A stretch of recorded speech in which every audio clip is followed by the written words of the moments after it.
The first time I realised my in-laws wanted me dead was at my husband's funeral.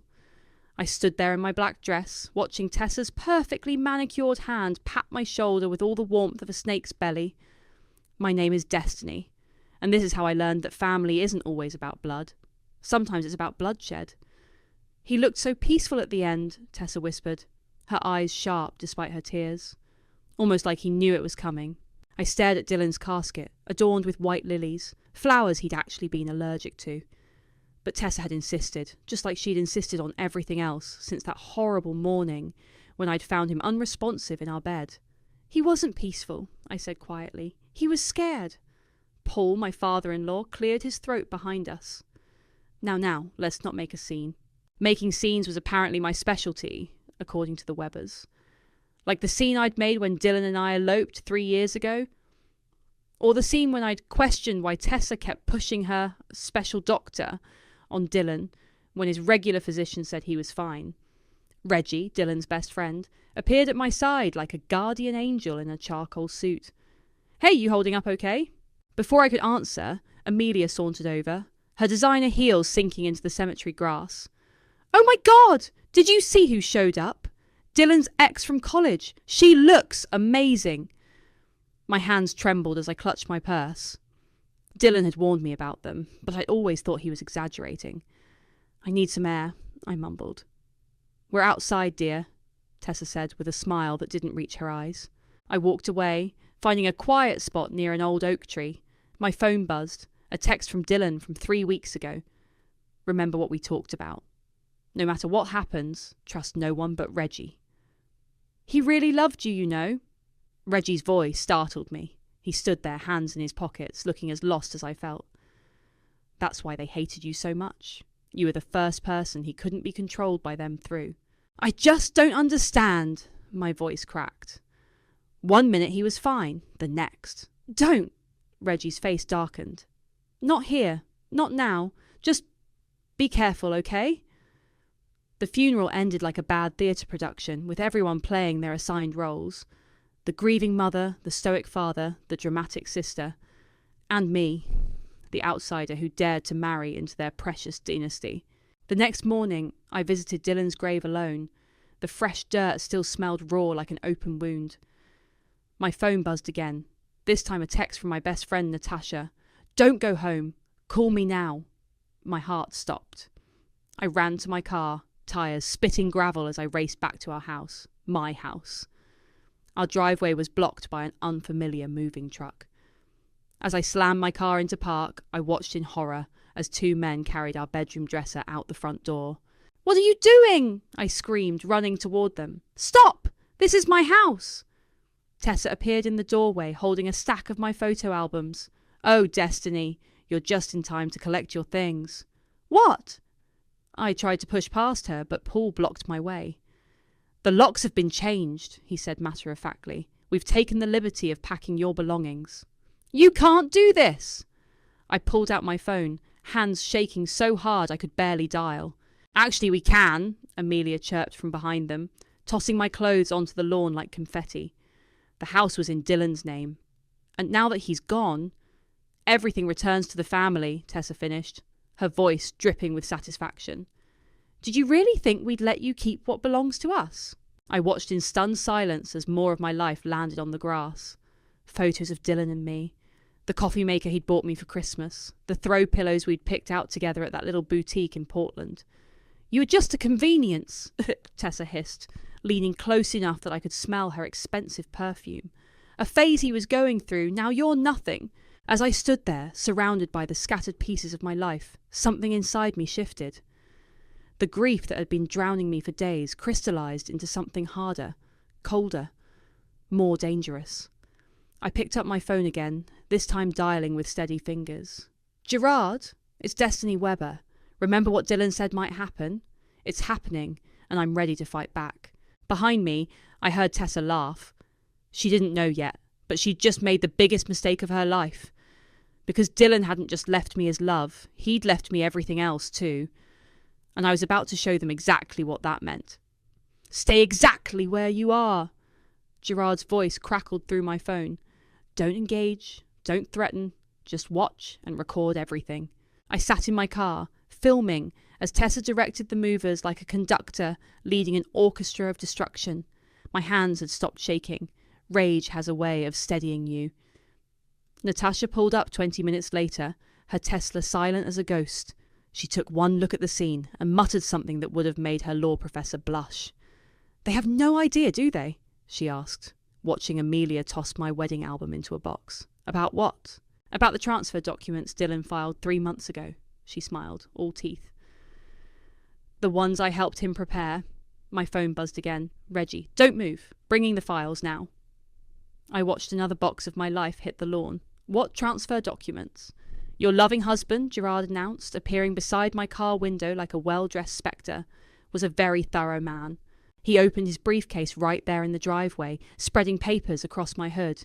House deed, company ownership documents, investment portfolios, all legally transferred to you weeks ago. He even bought out his family's shares in the business." "What?" I grabbed the papers, scanning the dates. "But he never said." "Because he knew they were watching," Reggie said, jogging up with a laptop under his arm. "Remember that fight you had about the summer house? When Tessa tried to convince him you were after his money?" I nodded. That argument had lasted weeks, with Tessa sending Dylan evidence of my supposed gold-digging past. "That's when he started moving everything," Reggie explained. "He told me, if they're so worried about her taking it all, I'll make sure she does." Gerard pulled out his phone. "Shall I call the police, or would you prefer to deliver the news yourself?" I watched Tessa emerge from my house, carrying my grandmother's antique mirror, the last gift I had from her. "Wait," I said, grabbing the deed. "I want to do it." I walked across the lawn, papers clutched to my chest like armour. Paul saw me first, his face darkening. "I thought we told you—" "Funny thing about property law," I cut in, loud enough for the movers to hear. "You need actual ownership to evict someone." Tessa set down the mirror with exaggerated care. "The house belongs to the family now, dear. You're not family anymore." "Actually," I held up the deed, "according to these documents filed and notarized 3 months ago, this house belongs to me, along with the summer cottage in Maine, and the company." The colour drained from Paul's face. "That's impossible." "Dylan would never," Amelia started. "Dylan did." Reggie stepped forward, laptop open. "He transferred everything, the properties, the business holdings, even his shares in the family company. It's all Destiny's now." "You're lying," Tessa whispered, but her hands were shaking. "Would you like to see the police officer who's pulling up right now?" Gerard asked smoothly. I'm sure he'd be happy to explain trespassing laws. A patrol car rolled into the driveway, lights off but presence unmistakable. The movers, sensing trouble, began backing away from their truck. "This isn't over," Paul growled. "You're right," I said, picking up my grandmother's mirror, "because technically, your house is mine too." "What?" Amelia screeched. "The family estate," Gerard clarified, clearly enjoying himself. "Dylan bought out your mortgage last year. When he transferred his assets to Destiny, that included the deed to your primary residence." Tessa grabbed Paul's arm, her perfectly manicured nails digging into his sleeve. "He wouldn't dare." "He did dare," Reggie said quietly.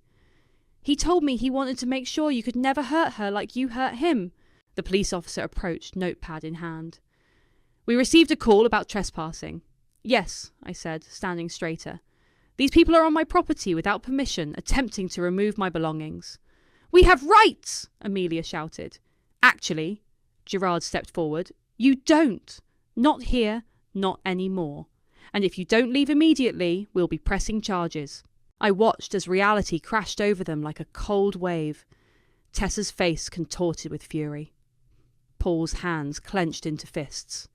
Amelia looked ready to faint. "Get out," I said softly. "Get out of my house." As they retreated, Tessa turned back one last time. "You think you've won? You have no idea what you're dealing with?" "No," I replied, thinking of Dylan's warnings, of his careful planning, of everything he'd done to protect me. But I'm about to find out. The police officer supervised as they drove away, their expensive cars carrying them back to a house they didn't know they'd already lost. Natasha squeezed my shoulder. "Ready for war?" she asked. I looked down at my wedding ring, then at the papers in my hand. "They started it. I'm just going to finish it." 3 days later, I stood at my kitchen window, watching the Sunday morning scene unfold like a perfectly orchestrated play. Tessa and Paul's sprawling mansion, technically my mansion now, was hosting what looked like their annual spring brunch. Cars lined the circular driveway, guests in pastel dresses and seersucker suits mingling on the manicured lawn. "Are you sure about this?" Natasha asked, adjusting her blazer. "We could wait." "They didn't wait," I replied, checking my phone. "Sheriff's 2 minutes out." Reggie paced behind us. "Dylan would have loved this, you know. He always said his mother's brunches were just excuses to show off." Right on schedule, 2 police cruisers and an official-looking sedan pulled up to the estate's gates. I watched through binoculars as the sheriff and 2 deputies approached the front door, legal papers in hand. "I can't believe they're still throwing parties," Natasha muttered. "Their son died 2 weeks ago." "They're trying to maintain appearances," Reggie said. "Tessa probably told everyone Dylan would have wanted it." My phone buzzed. Gerard. "Show's about to start. You might want to drive over." We arrived just as the sheriff was reading the eviction notice. Tessa stood in the doorway, face flushed with rage and embarrassment, while her guests watched from the garden. "This is ridiculous!" Paul shouted. "We've lived here for 40 years!" "And you have 1 hour to collect essential belongings," the sheriff replied calmly. "The rest can be arranged through your lawyer." Amelia pushed through the crowd, mascara already running. "You can't do this. Where are we supposed to go?" "Perhaps you should have thought about that," I said, stepping forward, "before you threw my things onto the lawn." The gathered crowd murmured. I recognised most of them. The same people who'd attended Dylan's funeral, who'd watched me stand alone while the Webbers held court. "You vindictive little—" Tessa started, but Paul grabbed her arm. "Don't make a scene," he hissed. "Not in front of everyone." "Oh, now you're worried about scenes?"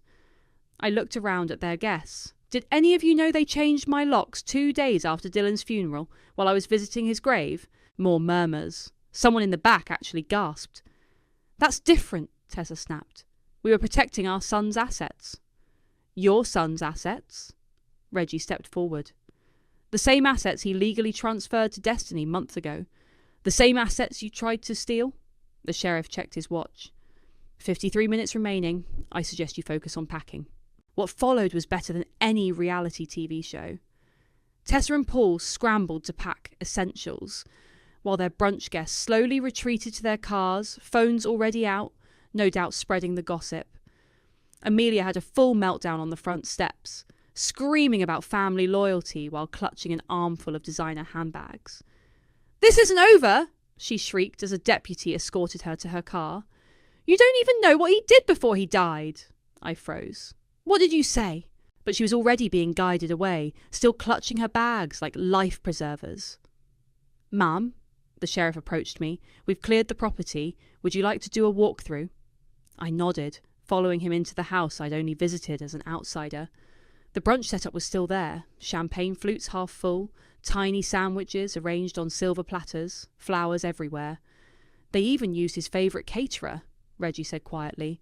I walked through the rooms, taking in the family photos, where Dylan's smile never quite reached his eyes, the expensive furniture that had been deemed too good for me to sit on, the study where Paul had once told Dylan I wasn't Weber material.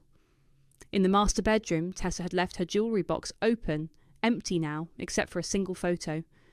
I picked it up, Dylan as a child, before whatever happened to make him so wary of his own family. "We found this in the study," a deputy said, holding up a laptop. "They tried to take it, but since it wasn't on the essentials list," I took it, remembering Dylan's words, "Trust no one but Reggie." "Destiny," Natasha called from downstairs. "You need to see this." In the kitchen, she stood holding a prescription bottle she'd found in the trash. The label was partially scratched off, but the date was clear, 3 days before Dylan died. "This medication," she said slowly, "I don't think it was prescribed by his regular doctor." I pocketed the bottle, watching through the window as 3 cars pulled away from the house. Tessa, Paul and Amelia, driven from their kingdom by the very weapons they'd tried to use against me. "You think this is over?" Tessa had screamed from her car. "You have no idea what secrets you're playing with." Looking at the prescription bottle in my hand, I was starting to think she was right about that part. But I was about to find out. Back at my house, I sat at Dylan's desk, running my fingers along the smooth mahogany surface.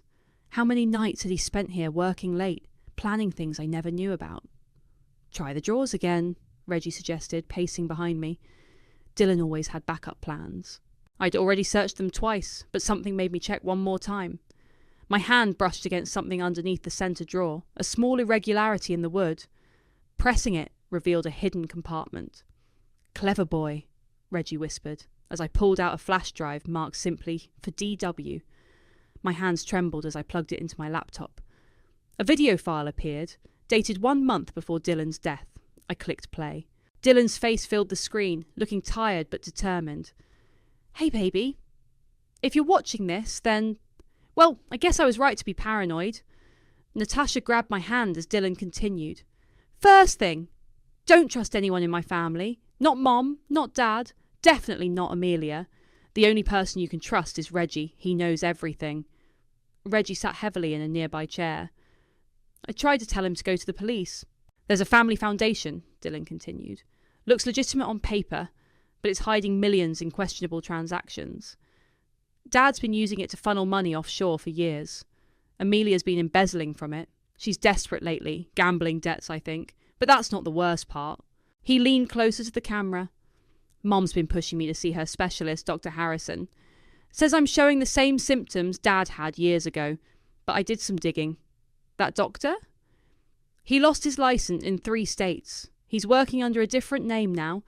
And the medication they want me to take? It's not what they say it is."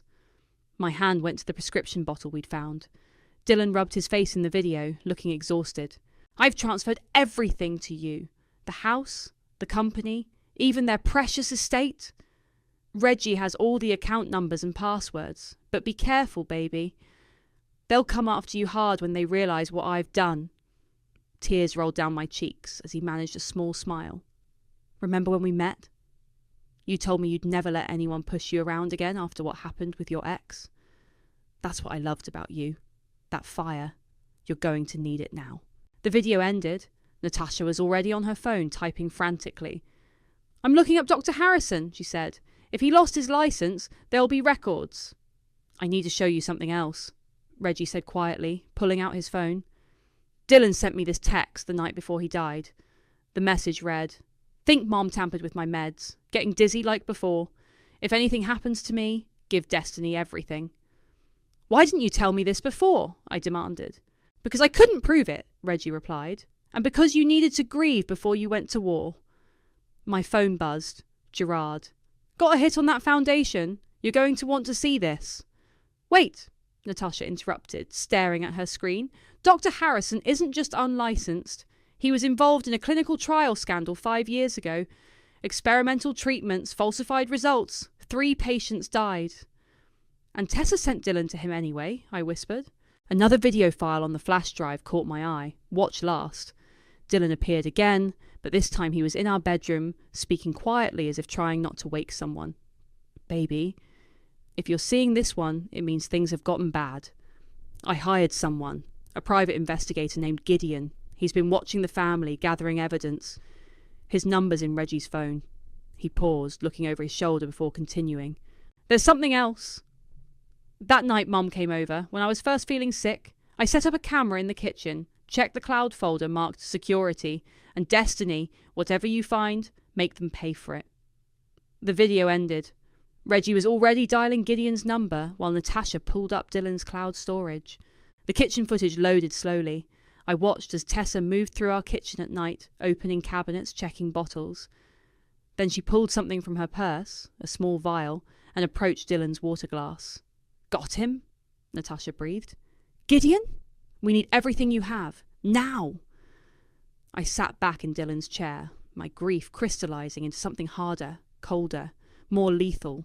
"One more thing," Reggie said, pulling an envelope from his jacket. "Dylan left this with me. Said not to give it to you until you knew everything." The envelope contained a single sheet of paper. As I read Dylan's final words to me, I felt something shift inside, the last piece of my old self falling away. "They didn't just kill my husband," I said quietly. "They killed the woman who would have shown them mercy." Natasha and Reggie exchanged looks. They knew, as I did, that this wasn't just about revenge anymore. This was about justice. The insurance office was exactly as depressing as I'd imagined. I sat across from a tired-looking agent, watching him type with painful slowness. "Mrs. Webber," he droned, "I'm not seeing any policy changes in our system." "Check again," I said, sliding Dylan's letter across the desk. "Policy number 847392, updated 3 weeks before his death." His fingers clacked on the keyboard. Oh my. His face went pale. This is highly irregular." "What is?" "The policy was changed to list you as sole beneficiary, removing all family members, but..." He squinted at the screen. "There's a note here about suspected medical fraud." My phone buzzed. Gideon. "Found the nanny, meeting in 20 at Joe's Diner." "Thank you for your time," I said, standing. "Please email all documentation to my lawyer." The diner was nearly empty when I arrived. A young woman sat in a corner booth, nervously shredding a napkin. Morgan, the former nanny. "Thanks for meeting me," I said, sliding into the booth. "I shouldn't be here," she whispered. "They made me sign an NDA when they fired me." "Because you saw something?" She glanced around before leaning forward. "I worked for Amelia, watching her daughter, but I spent a lot of time at the main house. Tessa, she had this routine with Paul. Every morning she'd give him his special vitamins." "What kind of vitamins?" "That's just it. They weren't vitamins. One day I found the real bottle hidden in her bathroom. The label was in another language, but I took a picture." She pulled out her phone, hands shaking. 2 weeks later I was fired. They said I was stealing." The photo showed a small amber bottle. I sent it to Natasha immediately. "Did Paul know what she was giving him?" Morgan shook her head. "He was always so tired, confused. Then when Dylan started showing the same symptoms..." My phone buzzed again. Natasha. "That medication was banned in the US 5 years ago. Known side effects, confusion, cardiac issues, stroke." "One more thing," Morgan said, pulling something from her purse. "I kept a diary of everything I saw. Names, dates, conversations. I thought maybe someday someone would need to know the truth." I took the notebook, its pages filled with detailed observations. "Why are you helping me?" "Because Dylan was kind to me," she said simply. "He tried to warn me before they fired me. Said his mother had done this before." Back in my car, I called Gideon. "I need you to check every pharmacy within 50 miles. Look for prescriptions under the name Harrison." "Already did," he replied. "Found something interesting. The doctor wrote prescriptions for both Paul and Dylan, but they were filled at different pharmacies. Same medication, different labels." "And Tessa?" "She's been making weekly visits to a safety deposit box at First National." "Want me to find out what's inside?" "No," I said, starting the car. "I want to pay her a visit myself." I found Tessa at her country club, holding court with her remaining society friends. Her face froze when she saw me approach. "Ladies," I said sweetly, "would you mind if I borrowed my mother-in-law for a moment? We need to discuss her medication supply." The colour drained from her face. "I don't know what you're..." "The banned ones," I continued. "The ones you've been giving Paul for years. The same ones you started giving Dylan." Her friends scattered like startled birds. "You can't prove anything," she hissed. "Actually, I can. The nanny kept records. The pharmacies have documentation." "And Dylan?" I leaned closer. "Dylan recorded everything." She grabbed my arm, nails digging in. "You have no idea what you're dealing with. This family..." "Isn't your family anymore," I cut in. "But don't worry. The police will be very interested in becoming better acquainted with all of you." "Wait," she called as I turned to leave. "I know things. Things about Dylan that would break your heart. We could make a deal." I looked back at her. This woman who'd poisoned her husband, killed her son, and tried to destroy me. "The only deal you'll be making is with a prosecutor." My phone rang as I left the club. Gideon again. "You need to see this," he said. "I found something in Dylan's autopsy report. Traces of a substance that wasn't initially flagged. It's the same compound from that banned medication, but in lethal doses." I gripped the steering wheel, knuckles white. Send everything to Gerard. Every document, every photo, every recording.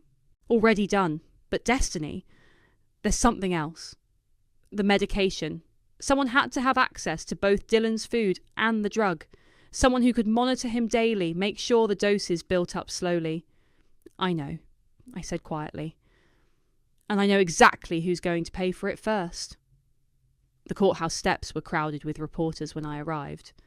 Gerard met me at the entrance, his signature red tie a splash of colour against the grey morning. "Ready?" he asked, adjusting his cufflinks. "Once we file these papers, there's no going back." I thought of Dylan's last video, of Morgan's diary, of the prescription bottles hidden in Tessa's trash. Do it. Inside, we filed 3 separate lawsuits: wrongful death, medical fraud, and embezzlement. By noon, every news outlet in the state had the story. Webber family, scandal, widow alleges, murder, fraud and cover-up. My phone wouldn't stop buzzing. Natasha sent updates from social media, where the story was spreading like wildfire. Reggie forwarded emails from shocked business partners, but the message that made me pause came from an unknown number. "Meet me at Dylan's grave, 3 p.m, come alone, T." "It's a trap," Natasha said when I called her. "She's desperate." "Good," I replied. "Desperate people make mistakes." The cemetery was quiet except for distant traffic. Tessa stood by Dylan's headstone, looking smaller somehow, less polished than usual. "Bold move, filing those lawsuits," she said as I approached. "Bolder still to come here alone." "I'm not alone," I nodded toward the tree line where Gideon's team was positioned with cameras. "And neither are you." She smiled thinly. "Always the clever one. That's why Dylan loved you. Too clever for your own good." "Like your son was?" "My son," she spat, "was weak, just like his father. Always wanting to do things the right way. Is that why you poisoned them both?" "Poisoned?" She laughed. "I protected them. Protected this family. Paul was going to expose everything, turn himself in. Dylan was going to do the same. I couldn't let that happen." "So you killed them? Your husband, your son?" "I saved this family!" she screamed, mask finally cracking. "Everything I did was to protect what we built." "What you stole," I corrected. "The foundation money, the fraudulent donations, the offshore accounts." She stepped closer, voice dropping to a whisper. "You want to know what Dylan really was? A coward. He knew about everything for years. The money, the medications, all of it. He could have stopped at any time, but he didn't. Because you threatened him. Because he was weak." She was shaking now. "Just like Paul became weak. Men always become weak, but not me. I kept us strong. I kept us rich. I kept us criminal." I pulled out my phone, showing her the recording app. "Thank you for the confession, by the way. The police will be very interested." Her face went from rage to terror in an instant. "You!" "Already sent to my lawyer," I said, as police cars appeared on the cemetery road. "Along with everything else. The prescription records, the banking documents, Morgan's diary." "That little bitch," Tessa snarled. "I knew we should have done more than fire her." "You did enough," I said as officers approached. "To her, to Paul, to Dylan, to everyone." Detective Roberts stepped forward, handcuffs ready. "Tessa Webber, you're under arrest for the murder of Dylan Webber and the attempted murder of Paul Webber." "You can't prove anything!" she shrieked as they led her away. "I'll destroy you! I'll—" "Save it for your cellmate," Roberts cut in. "We've got search warrants for all your properties and your safety deposit boxes."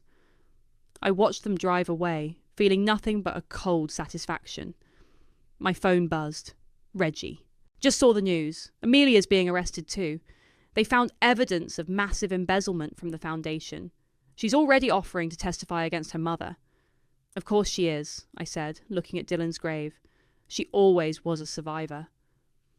"Paul's awake," Reggie continued. "The doctors say now that he's off the medication. His mind is clearing. He's asking to talk to you." I touched Dylan's headstone one last time. "Tell him I'll see him tomorrow. Today I have one more thing to do." Back home, I opened Dylan's last letter again, the one he'd left with Reggie.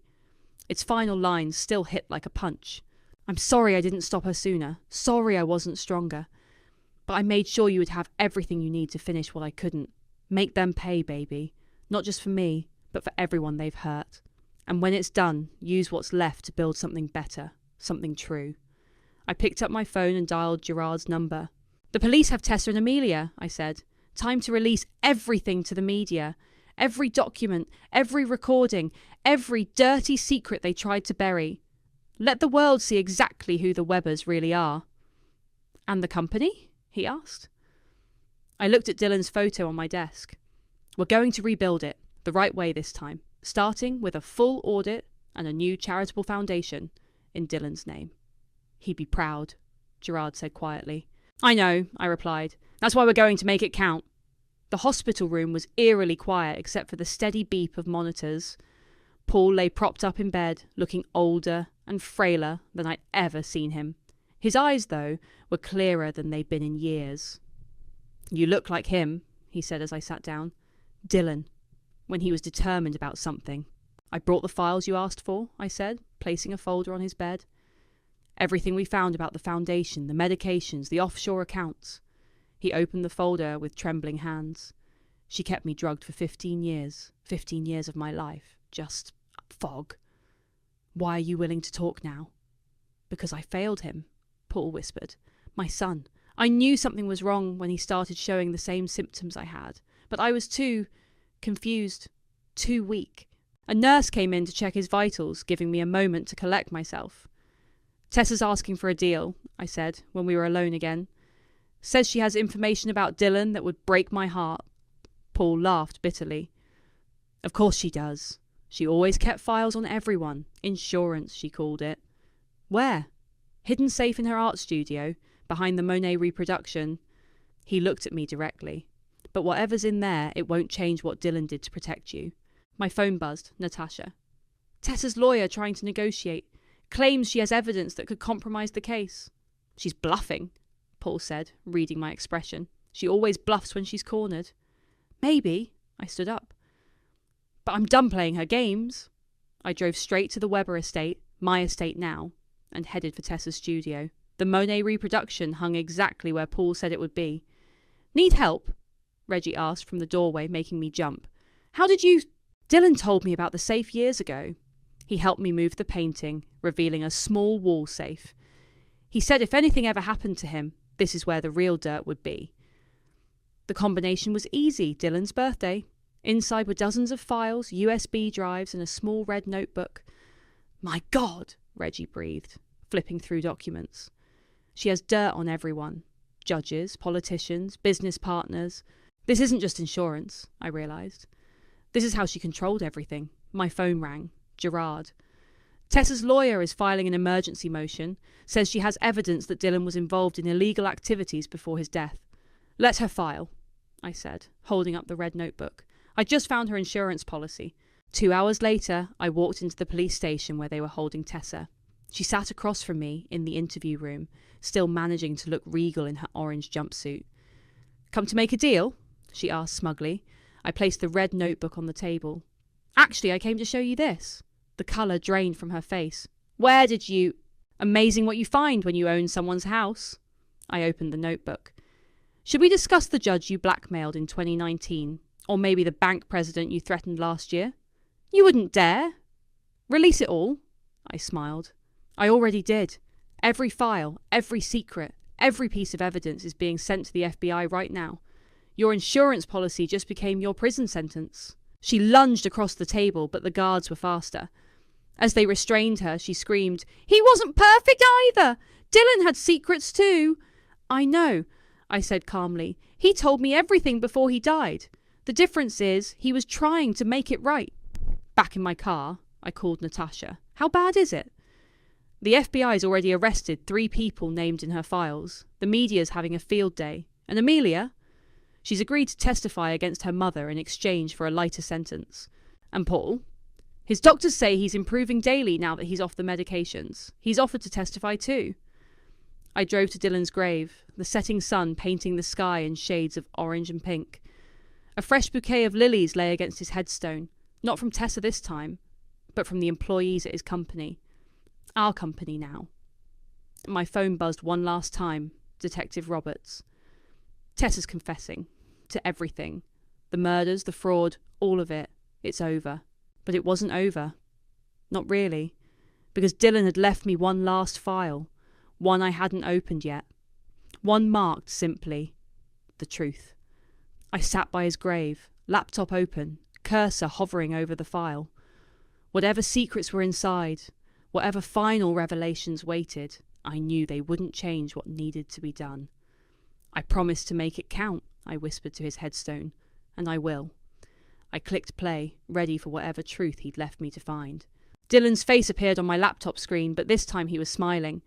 Not the strained smile I'd seen in his last months, but the real one, the one that made me fall in love with him. "Hey baby," he said. "If you're watching this, then everything worked exactly as planned. You found Tessa's safe, exposed her network, and probably made her confess in spectacular fashion." I touched the screen, tears falling. "See, here's what no one knew, not even Reggie. I'd been gathering evidence against Mum for years, the medications, the fraud, everything. But I knew if I went to the authorities while I was alive, she'd use her connections to bury it all. So I made a different choice." He leaned forward, eyes intense. "I knew what she was doing to me. The same thing she did to Dad. But instead of fighting it, I let her think she was winning. I documented everything, transferred everything to you, and made sure you'd have an army of allies when the time came." My phone buzzed. Natasha. "You need to see the news. Now." On another tab, I pulled up a live news broadcast. The FBI was raiding offices, leading people away in handcuffs. Judges, executives, politicians, Tessa's entire network crumbling in real time. "The hardest part," Dylan continued, "was knowing what it would do to you, watching me get sick, feeling helpless, but I knew you were stronger than anyone realised, strong enough to finish what I started." "You bastard," I whispered, laughing through tears. "You magnificent bastard. The company is yours now," he said, "clean, ready to be something better. And the foundation? I've left plans for that too. Real charitable work, not Mom's schemes. There's a folder on your desk labelled New Beginning. Everything you need is in there." A text from Gerard. "Paul's doctors cleared him to take the stand. His testimony will seal Tessa's fate." "One last thing," Dylan said. "In my closet, there's a blue box on the top shelf. I bought what's inside the day before everything started. I knew I wouldn't get to give it to you myself, but, well, maybe it can still mean something." I paused the video and ran upstairs. The box was exactly where he said, wrapped in blue velvet. Inside was a silver locket. When I opened it, a tiny note fell out. "For the woman who taught me that real strength isn't about power or money, it's about doing what's right, no matter the cost. Build something beautiful from all this. I love you. D." My phone rang. Reggie. "Did you see the news?" "I saw," I said, fastening the locket around my neck. "Did you know about his plan?" "Not all of it. He protected everyone, made sure none of us knew enough to be targets. But he knew you'd put it all together." I walked downstairs to Dylan's office, my office now. The folder labelled New Beginning sat on the desk, thick with papers. "The employees are asking what happens next," Reggie said. "The press wants statements. Everyone's waiting to see what you'll do." I opened the folder. Inside were detailed plans for transforming the company, establishing legitimate charitable programs, even creating a foundation to help victims of financial fraud. "Tell them," I said, "that we're going to build something true." That night I sat in our bedroom, just my bedroom now, watching the sunset paint the walls gold. My phone was quiet for the first time in weeks. Tessa was in custody, her network dismantled. Paul was healing, finally free from her poison. Amelia was facing her own demons in rehab. The locket felt warm against my skin as I opened my laptop one last time to finish Dylan's video. "I know you're probably angry with me," he said softly, "for not telling you, for letting it happen this way.